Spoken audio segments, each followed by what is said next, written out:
Nehemiah chapter 4, Opposition to the Work, verse 1. Now, when Sanballat heard that we were building the wall, he was angry and greatly enraged, and he jeered at the Jews. And he said, in the presence of his brothers and the army of Samaria, "What are these feeble Jews doing? Will they restore it for themselves? Will they sacrifice? Will they finish up in a day? Will they revive the stones out of the heaps of rubbish, and the burned ones at that?" Tobiah the Ammonite was beside him, and he said, "Yes, what they are building. If a fox goes up on the wall, it will break down their stone wall. Hear, O our God, for we are despised. Turn back their taunt on their own heads, and give them up to be plundered in a land where they are captives. Do not cover their guilt, and do not let their sin be blotted out from your sight, for they have provoked you to anger in the presence of the builders." So we built the wall, and all the wall was joined together at half its height, for the people had a mind to work. But when Sanballat and Tobiah and the Arabs and the Ammonites and the Ashdodites heard that the repairing of the walls of Jerusalem was going forward, and that the breaches were beginning to be closed, they were very angry. And they all plotted together to come and fight against Jerusalem and cause confusion in it. And we prayed to our God and set a guard as a protection against them day and night.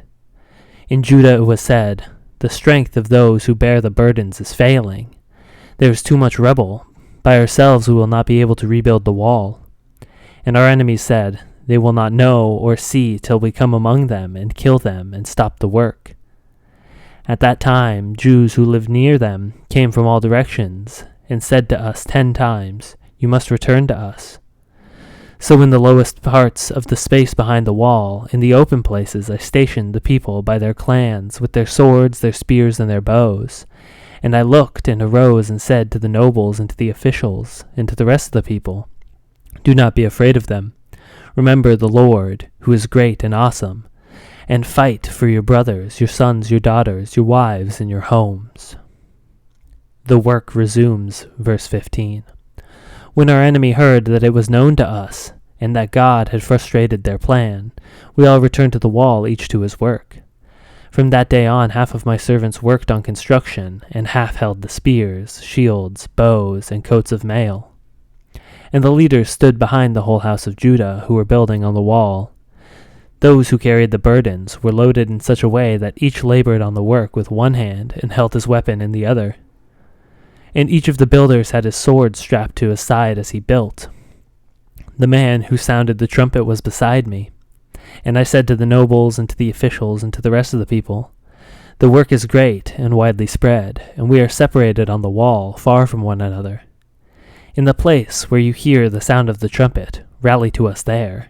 Our God will fight for us." So we labored at the work, and half of them held the spears from the break of dawn until the stars came out. I also said to the people at that time, "Let every man and his servant pass the night within Jerusalem, that they may be a guard for us by night and may labor by day." So neither I, nor my brothers, nor my servants, nor the men of the guard who followed me, none of us took off our clothes. Each kept his weapon at his right hand.